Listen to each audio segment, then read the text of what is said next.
दोस्तों, आज 28 दिसंबर और ये 2020 का मात्र अब 29, 30, 31 3 दिन बच गया और ये शुभ शुभ जाए।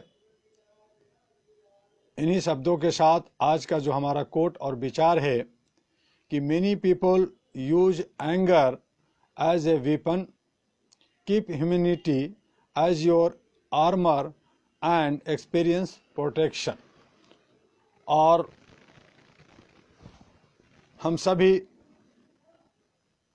शुभ और शांति के साथ समाज में रहने वाले सामाजिक प्राणी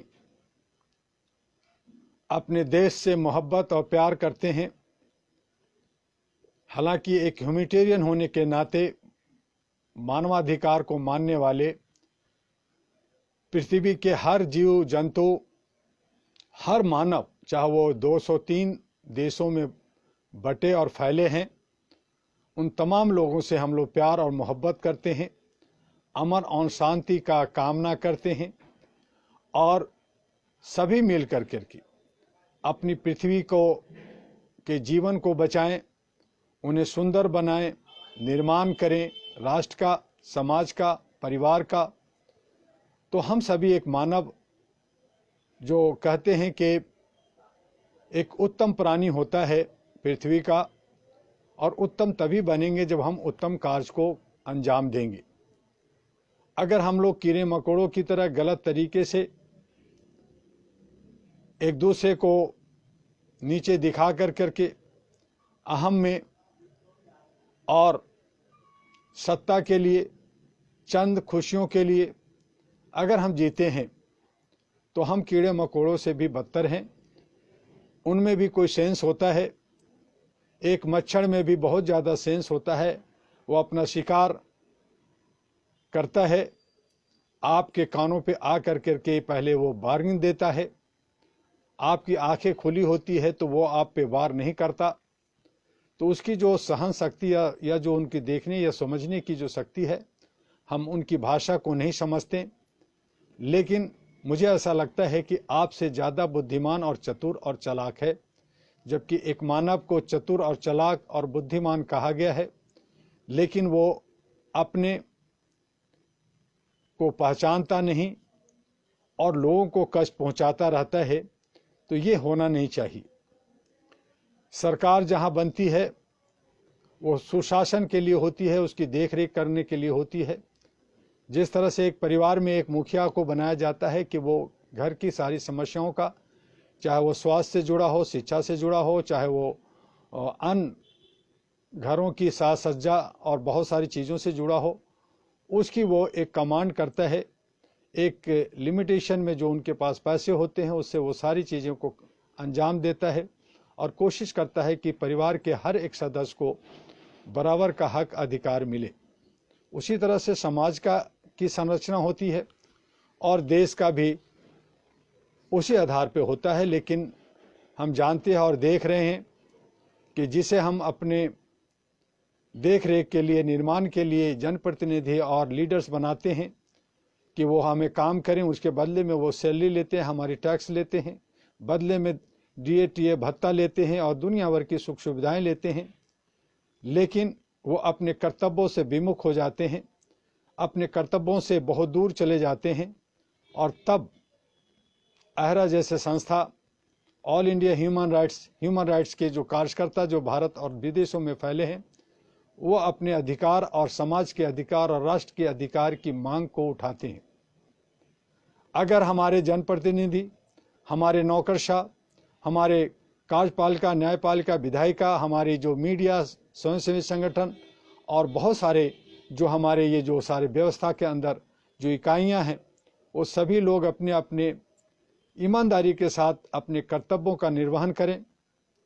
जनता जो हमारे हैं, चाहे उसमें महिला हैं, नौजवान हैं, जवान हैं, किसान हैं, सभी अपने कर्तव्यों का निर्वाह ईमानदारी के साथ करें तो किसी को भी अधिकार मांगने की ज़रूरत नहीं आन पड़ेगी।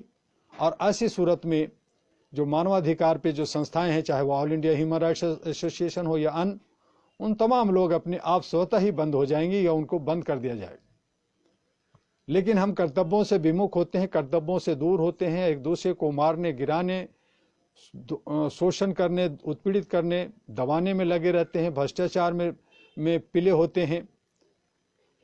तो वैसी हालत में अधिकारों की मांग होती है, चाहे वो व्यक्तिगत अधिकार हो, चाहे वो हमारे सामाजिक पारिवारिक अधिकार हो, चाहे वो देश के अधिकार हो। अधिकारों की मांग तब होती है जब हम कर्तव्यों से विमुख होते हैं। तो अधिकार जैसा जो सूरत है, जैसी हालत है देश का, हमने कई बार कहा कि जब क्राइम अगर ख़त्म हो जाए तो पुलिस डिपार्टमेंट की ज़रूरत नहीं है, थाना बंद हो जानी चाहिए, कोर्ट कचहरी बंद हो जानी चाहिए। लेकिन लगातार हम देख रहे हैं कि क्राइम बढ़ता जा रहा है और यही वजह है कि पुलिस दमनकारी है, ज़्यादा पुलिस और ज़्यादा पुलिस स्टेशन बनाए जा रहे हैं, ज़्यादा कोर्ट कचहरी बन रहे हैं, क्योंकि आप और हम कहीं ना कहीं गलत रास्ते पे जाते हैं, कहीं ना कहीं भेड़ बकरियों की तरह, कहीं ना कहीं अंधभक्ति में डूबकर, कहीं ना कहीं आस्था में डूबकर, कहीं ना कहीं हम दूसरे को नुकसान पहुंचाते रहते हैं। और यही वजह है कि सिक्योरिटी और जो न्यायपालिका वो आगे बढ़ रही है और वो ज़्यादा शक्तिशाली होते जा रही है। संविधान के अंदर यह जो हमारी व्यवस्था होती है उसमें कहीं कोई पार्टी या कोई ऐसे नेता जिनको सैलरी मिलनी चाहिए, उनको DA भत्ता मिलना चाहिए, ऐसी कोई व्यवस्था नहीं है। उनकी देख रेख के लिए उनको कुछ खर्चे मिलनी चाहिए, ठीक है, समाज सेवा करते हैं, कोई भूखा नहीं रह सकता, कोई नंगा नहीं रह सकता, उनकी भी कुछ ज़रूरतें हैं वो पूरी होनी चाहिए। लेकिन जिस तरह से लूट खसोट होती है, जिस तरह से सैलरी अपने तरीके से बढ़ा दिए जाते हैं, DA भत्ता बढ़ा जाता चाहते हैं, जिस तरह से अपनी सहूलतें, अपनी सुरक्षा बढ़ा दी जाती है और करोड़ों करोड़ रुपया जो है जनता के गाढ़ी पसीने खर्च की जाती है, तो ये जो व्यवस्था है जो ठीक नहीं है। इसलिए हमने बार बार कहा कि भारत को सुंदर बनाना है, भारत को अगर विश्व गुरु बनाना है तो आपको ईमानदारी के साथ, समानता के साथ और अपनी ज़रूरत के हिसाब से ही आप काम करें, न कि जो है लोगों के खून पसीने को लूट करके, लोगों को धोखा दे करके, जुमलाबाजी करके, झूठ बोल करके। तो इस तरह से आगे बढ़ना ये जो है न्याय संगत नहीं है, इस पे भी तरीका होना चाहिए। और जो कानूनविद लोग हैं वो ईमानदारी के साथ काम करें। वो लोग भी आप आए दिन देख रहे हैं कि वो बिक रहे हैं या सत्ता के गलियारों में जा करके उनके साथ चिपक रहे हैं। मीडिया भी जो है सत्ता के और कॉरपोरेट हाउस के हाथों में नाच रही है और जब उन पर थोड़ी सी तकलीफ होती है तो नाचने लगती है। और आज हमारे किसानों के आंदोलन को दबाने के लिए, उसे तोड़ने के लिए, उसे बदनाम करने के लिए तरह तरह के हथकंडे अपनाए जा रहे हैं। मैं तो आज के नौजवानों से आग्रह करना चाहूँगा कि जिन लोगों ने अंग्रेज़ों के दमन को नहीं देखा, जिन्होंने सिर्फ किताबों में पढ़ा कि अंग्रेज़ों ने हमारे भारतीयों को बहुत दमन किया, बहुत शोषित किया, उत्पीड़ित किया, उनकी बातों को नहीं सुना, उन्होंने मनमानी तरीके से हमारे ऊपर शासन किया, आज उसकी एक झलक अगर दिल्ली के सभी बॉर्डर पे जा करके किसानों के दुख दर्द को देखें, उनके आंदोलन को देखें, उनके साथ जो व्यवहार हो रहा है उनको देखें, तो आपको एहसास हो जाएगा कि शायद इसी तरह से ही अंग्रेज भी हमारे भारतीयों पे जुल्म कर रहे थे। इस तरह से आपको एक जो है इंटर्नशिप का जो आजकल एक चलन चल पड़ा है कि लोगों को एक ज्ञान मिलना चाहिए, उसके लिए व्यवहारिक लोगों को भेजा जाता है कंपनियों में और जगह।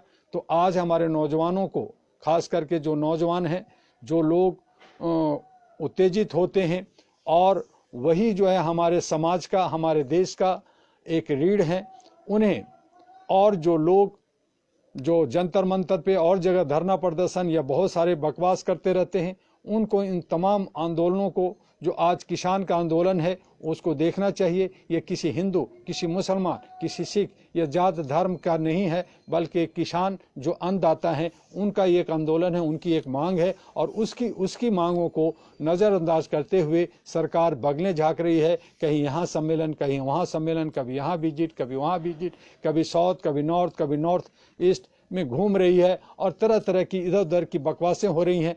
क्या इनको ये मोरल, क्या इनको ये दायित्व नहीं बनता कि इन किसानों, जो ये अन्नदाता हैं, जो हमारे भाई हैं, हमारे बहनें हैं, हमारे चाचा हैं, हमारे ताऊ हैं, ये अगर कहीं गलत हैं तो इनके बीच में जा करके, चूंकि आप जनप्रतिनिधि हैं, जिस तरह से आप वोट लेने जाते हैं, आप घर घर में जाके वोट मांगते हैं, भीख मांगते हैं, क्या आप इनके बीच में जा करके बात नहीं कर सकते हैं कि मेरे किसान भाई, जो हम कर रहे हैं वो आपके लिए कर रहे हैं, इसमें अगर गलत है तो इसको माइनस करो, हटाओ, दूसरा बनाओ, चेंज करो।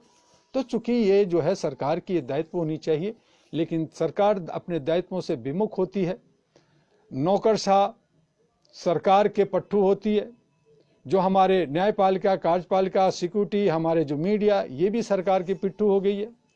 तो ऐसी हालत में जनता जनार्दन जिसको कहते हैं, जनतंत्र की बात करते हैं, लोकतंत्र की बात करते कहाँ है?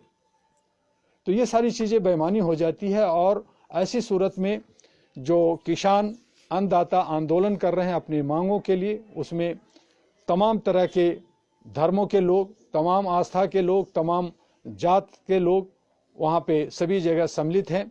और उनकी जो अगर मांग जायज़ है तो उनकी मांगों को पूरी करनी चाहिए। जो 3 विधेयक है, अगर उनको सूट नहीं करता है या उनके लायक नहीं है तो उसे ख़त्म कर करके उसकी जगह पे उनके माकूल, उनसे बात कर करके जो है नया विधेयक लाया जा सकता है, नया कानून बन सकता है, और उसके हिसाब से खुशी खुशी निर्माण के लिए काम कर सकते हैं, ताकि किसान अपने खेतों में जाएं, काम करें, घरों में अपने परिवार को देखें, और हमारे लिए और हम समाज के लिए जो लोग अन्न नहीं उगाते उनको भी वो अन्न मिल सके, सस्ते और सुलभ तरीके से मिल सके।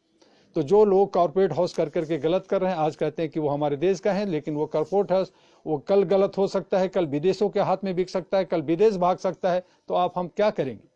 देश की दुर्भावना है। कहीं कोई संविधान में ऐसा नहीं लिखा है कि एक व्यक्ति देश को हाँकेगा।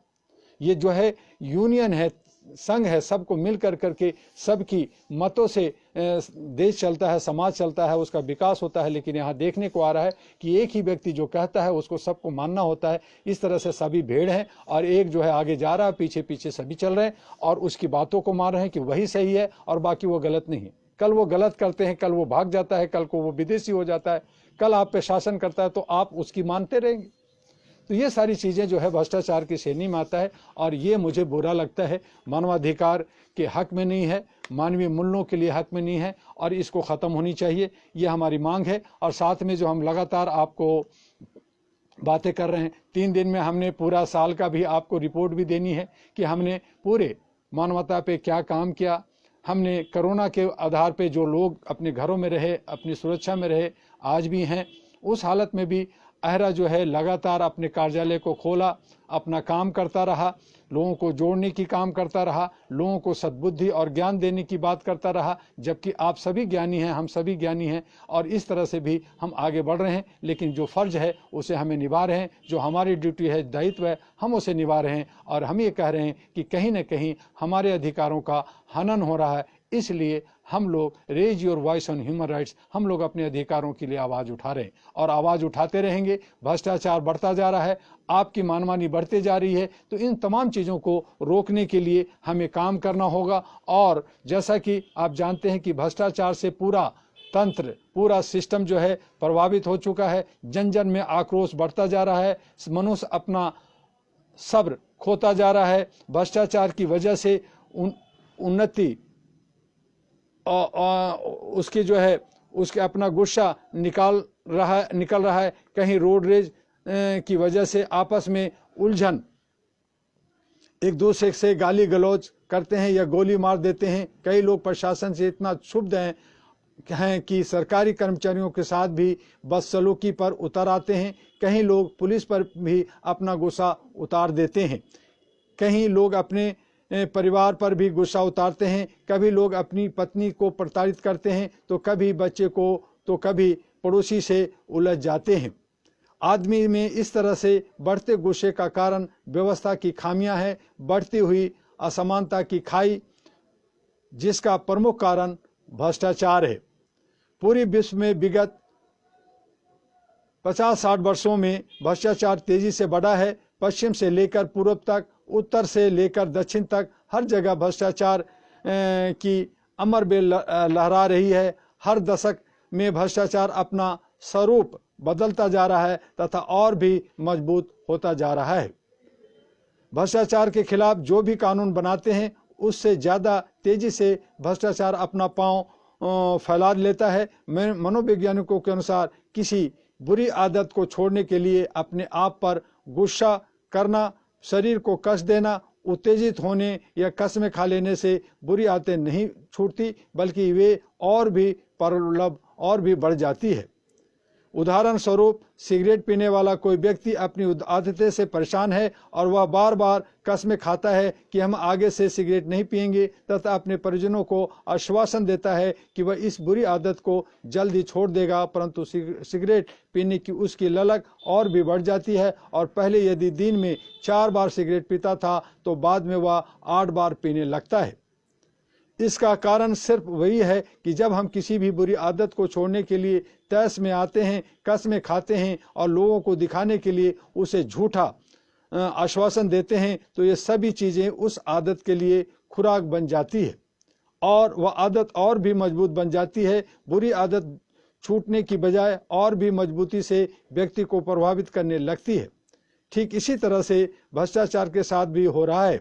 भारत ही नहीं अपितु दुनिया भर की सरकारें भ्रष्टाचार के खिलाफ कानून बनाती है, भ्रष्टाचार को समूल नष्ट करने का संकल्प लेती है और बार बार संशोधन करके उक्त कानून को और मजबूत किया जाता है। परंतु परिणाम क्या होता है? परिणाम इसका उल्टा ही होता है। भ्रष्टाचार के खिलाफ जितने भी कानून बनाए जाते हैं वे सभी परिष्कृत तरीके से भ्रष्टाचार करने में प्रयोग किए जाते हैं। जैसे ट्रैफिक नियमों को कड़ा करने के लिए कानून में संशोधन करके पुलिस के अधिकार और भी बढ़ा दिए जाते हैं तथा जुर्माना की राशि भी बढ़ा दी जाती है। पर यह देखा गया है कि लोग जुर्माने की राशि देने की बजाय ट्रैफिक पुलिस को खुश करके अपना काम चला लेते हैं और पुलिस नियमों का उल्लंघन और तेजी से होने लगता है। इसी तरीके से राज्यों के बिजली बोर्ड अपने घाटे को कम करने के लिए प्रयास करते हैं। बिजली चोरी रोकने में लोगों को बिजली बिलों का भुगतान करने के लिए कड़े कानून बनाए जाते हैं, परंतु लोग बिजली विभाग के कर्मचारियों से ही मिलकर बिजली की चोरी करने लगते हैं तथा भारी भरकम बिलों की वो माफ़ करवाने के लिए विभिन्न तरह के उपाय सोचने लगते हैं और इससे बिजली विभाग के अधिकारी वे कर्मचारियों की मदद लेते हैं। अतः बिजली का घाटा और बढ़ जाता है। ईमानदार उपभोक्ता समय पर बिजली का बिल देने के बावजूद बिजली कटौती से परेशान रहते हैं, जबकि बिजली चोरी करने वाले लोग नियमों और कानून की धज्जियां उड़ाकर मजे से रहते हैं। विभिन्न विभागों में भी इसी तरह की विसंगतियां देखी जाती है। विभिन्न राज्यों के परिवहन विभाग घाटे का पर इसलिए चलते हैं क्योंकि उनके कर्मचारी ईमानदार नहीं होते।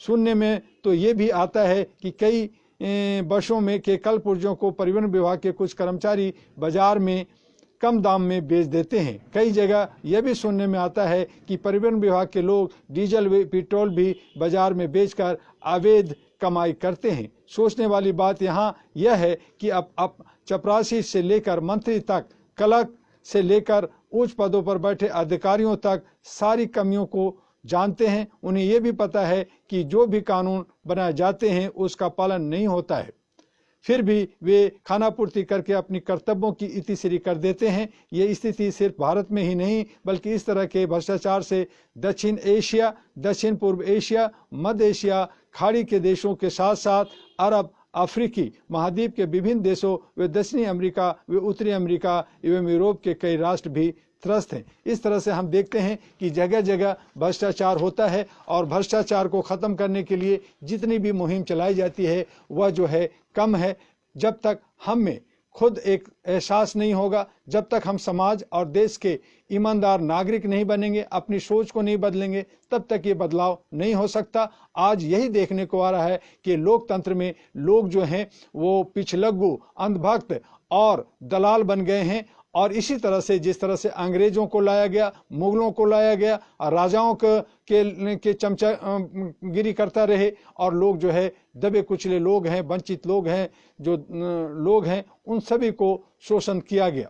आज हमारे किसानों के साथ जो हो रहा है वो सही नहीं है। किसान आंदोलन को ये बहुत हल्के में ले रहे हैं, सोच रहे हैं कि इनके बीच में फूट डालो, शासन करो, इनके बीच में कुछ बदनामियां कर दो, इनके बीच में झगड़ा करवा दो, इनके बीच में औरतों का, इनके बीच में गलत लोगों का, कभी ये कहते हैं कि आतंकवादी इसमें है, कभी कहते हैं अलगाववादी हैं, कभी कहते हैं पाकिस्तानी हैं, और कभी ये हमारे जितने भी जो इलेक्ट्रॉनिक मीडिया हैं, इन सच्चे और अच्छे जो आंदोलन हैं उनको नहीं दिखाते हुए ये सारे के सारे पाकिस्तान की न्यूज़ दिखाते हैं, चाइना के न्यूज़ दिखाते हैं, बम के न्यूज़ दिखाते हैं, कहीं यहाँ हो गया वो दिखाते हैं, या जो देश के प्रधानमंत्री हैं या होम मिनिस्टर हैं कहाँ कहाँ घूम रहे हैं, कहाँ कहाँ वो जो है योजना पर योजना लागू कर रहे हैं, झूठे सच्चे जो है अफवाहें हो रही हैं, उन पे वो ज़्यादा फोकस दे रहे हैं। जबकि वो सच्चे जो हमारे स्वयंसेवी संगठन हैं, जो हमारे जो किसान हैं, जिनको जो दुख है, तकलीफ है, जो समाज के अंदर जो कुछ घटित हो रही है, उनको सही तरीके से दिखाकर उनको उनकी समस्या का समाधान के लिए आवाज़ उठानी चाहिए। वो नहीं उठती, बल्कि जो है वो जो है एक गलत दशा में जा रही है। ये सही नहीं है। इसलिए all India human rights association और अहरा नेशनल पार्टी ने किसानों के, अन्नदाताओं को हमेशा साथ दिया है और साथ देगा। और ये आंदोलन जो लोग हल्के में ले रहे हैं वो भूल कर रहे हैं। सरकार को चाहिए कि उनसे जा कर करके उनकी समस्याओं का जल्दी से, तत्परता से साथ दें। जो पार्टियां, छोटी पार्टियां हो या कोई भी पार्टियां हो, वो जो रोटियां सेक रही है वो अपने तरीके से रोटियां सेक रही हैं और वो सेकेगी भी, क्योंकि आपने उन्हें मौका दे रहे हैं। आप उन्हें मौका ना दें। अगर हमारे देश के प्रधानमंत्री किसानों के बीच में जाके बैठ के बात करें तो मैं समझता हूं कि जिस तरह से आपने 370 हटा करके हीरो बने, जिस तरह से आपने सर्जिकल स्ट्राइक कर करके हीरो बने, आप अगर किसानों के बीच में जा कर करके, जिस तरह से पुराने जो राजा थे वो कम्बल ओढ़ करके जनता के बीच में जाके उनकी समस्या समझते थे और उसका समाधान करते थे, उसी तरह से आज हमारे देश के प्रधानमंत्री आदरणीय नरेंद्र मोदी जी अगर किसानों के बीच में जा करके उनकी समस्याओं को हल करते हैं, उनसे सुनते हैं, तो मैं समझता हूं कि जो है आदरणीय नरेंद्र मोदी जो देश के प्रधानमंत्री हैं और ज़्यादा हीरो बनेंगे और ज़्यादा वो जनता के प्यारे हो जाएंगे। लेकिन ऐसा नहीं कर रहे हैं, वो अपने ही पाँव में कुल्हाड़ी मार रहे हैं। तो ये ठीक नहीं है। मेरा विचार है, मेरा सुझाव है कि प्रधानमंत्री को किसानों जो बॉर्डर पे बैठे हैं उनके बीच में जाए, जिस तरह से केजरीवाल जाके अपने को हीरो बनने की कोशिश कर रहे हैं, क्योंकि वो यूपी और पंजाब में अपना स्थान बनाना चाहते हैं या सेंटर में स्थान बनाना चाहते हैं। वो उनकी अपनी सोच है, अपने तरीके से चल रहे हैं। उसी तरह से बहुत सारी पार्टियां अपनी अपनी सोच लेके चल रही है। लेकिन हम पार्टियों की बात नहीं कर रहे हैं, हम राजनीति की बात नहीं करना चाहते हैं। आज सिर्फ किसान की बात है कि किसान के अधिकार को मिलना चाहिए, और उसके लिए देश के जो प्रधानमंत्री है वो जाकर के उनसे बात करें, वो हीरो बन जाए। वो उनको जो है हाथों हाथ लोगों गोद में उठाएंगे, सारे किसान उनको साथ देंगे, देश के अंदर नौजवान उनको साथ देंगे। नौजवानों का जो बेरोजगारी का समस्या है उनको वो हल करे, बुला के बात करे, जनता दरबार लगाए, जनता के बीच में जाए। लेकिन नहीं, वो तो 10-50 गाड़ियों में जाएंगे, हेलीकॉप्टर में जाएंगे, जहाज़ों में जाएंगे, सिक्योरिटी में रहेंगे, जेट कमांडो में रहेंगे। तो इस तरह का जनप्रतिनिधि हमारे देश को नहीं चाहिए। हमारा देश गरीब है, हमारा देश जो है धीरे धीरे आगे बढ़ रहा है, तो उन्हें घूमना चाहिए। जैसे नीदरलैंड के जो प्रधानमंत्री, जैसे इंग्लैंड के प्रधानमंत्री मेट्रो में चलता है, 2 लोगों के साथ, 2 साथियों के साथ चलता है, हमारे देश के प्रधानमंत्री स्वच्छंद रूप से, भारत पूरा उनका है, पूरे भारत के अंदर घूमना चाहिए। और मेरा ये भी कहना है कि भारत के अंदर सिर्फ एक प्रधानमंत्री नहीं बल्कि 4-5 उप प्रधानमंत्री होना चाहिए, सारे कैबिनेट होना चाहिए। और जो कोई भी कोई काम करता है सबके राय मशवरा सहमति से होनी चाहिए, ना कि किसी एक व्यक्ति के हठधर्मी से देश नहीं चल सकती। तो इस तरह का जो है बदलाव होनी चाहिए। आज बस इतना ही।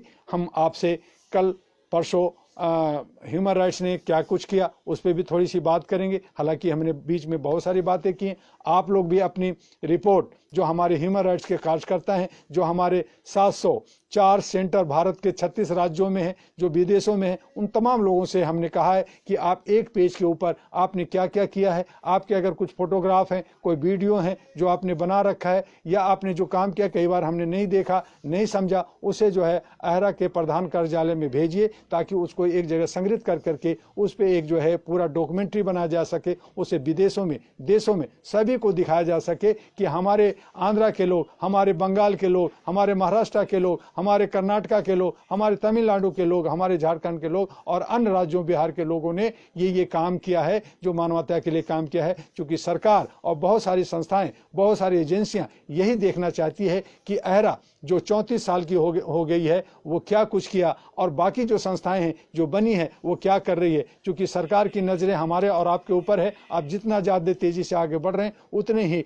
आप जो है बदलाव या उतने ही आप जो है लोगों के निशाने पे हैं। तो हमें अच्छे और सच्चे तरीके से संवैधानिक तरीके से काम करना चाहिए। भारत के अंदर बहुत सारे 2000 से ज़्यादा मानवाधिकार पे संस्थाएं बनी है। कुछ तो रजिस्टर्ड है, कुछ नहीं है। कुछ लोग कमीशन लिख रहे हैं, कुछ इंटरनेशनल लिख रहे हैं, तो कुछ और लिख रहे हैं, कुछ यूनिवर्सल लिख रहे हैं। लेकिन उनकी कोई विजन, कोई मिशन नहीं है। लिखने का तरीका भी ठीक नहीं है। जो कानून कहता है, जो उनका रजिस्ट्रार से रजिस्ट्रेशन होता है, जो वो जहाँ से भी रजिस्ट्रेशन लेते हैं उनके भी वो नियमों का धज्जियाँ उड़ाते हैं। तो इन तमाम चीज़ों को वो ठीक से करें। हम उनको साधुवाद देते हैं, हम उन्हें मदद करने के लिए भी तैयार हैं। वो अच्छा काम करें, मानवता पे काम करें, ह्यूमैनिटी के लिए काम करें। और इसी शब्दों के साथ आज बस इतना ही। आपका डॉक्टर हेमंत दुआ। जय हिंद, जय भारत, नमस्कार। कल फिर मिलेंगे 1 बजे। और 1 जनवरी से 2031 से 1 जनवरी से हम ये जो 1 बजे का जो समय है उसे बदल करके हम लोग जो है इसको 4 बजे का समय पूरा रखेंगे कि 4 बजे से, क्योंकि बहुत लोगों का ये शिकायत है कि दोपहर में हम उठते नहीं हैं, ये दूसरे कामों में रहते हैं, ये ऑफिस में रहते हैं। तो इसलिए इसका जो है हम लोग टाइम जो है 1 जनवरी 2021 से 4 PM पे फेसबुक पे रखेंगे। और उसी के आधा घंटे बाद आप जो है यूट्यूब और सभी सोशल मीडिया पे आप देख सकते हैं। इसको अपनी भाषा में आप उसको ट्रांसलेट करके अपनी बातों को और ह्यूमन राइट्स को और इसके लोगों को और ह्यूमन चैन जो बनाने की बात किया है, मानवीय अधिकारों के लिए बात हम लोग कर रहे हैं। आप लोग भी आगे खूब जो है सोशल मीडिया का इस्तेमाल करते हुए जो तमाम है उनको काम कीजिए। अपना जो है DP वो जो है आप अहरा के लोगों को लगाएं, न कि अन फोटो या फूल या दूसरी तरह के लोगो ना लगाएं, अहरा के लोगो लगाएं। और इस तरह से आपकी एक पहचान बनेगी। इस शब्दों के साथ कल फिर मिलेंगे 1 बजे। जय हिंद, जय भारत।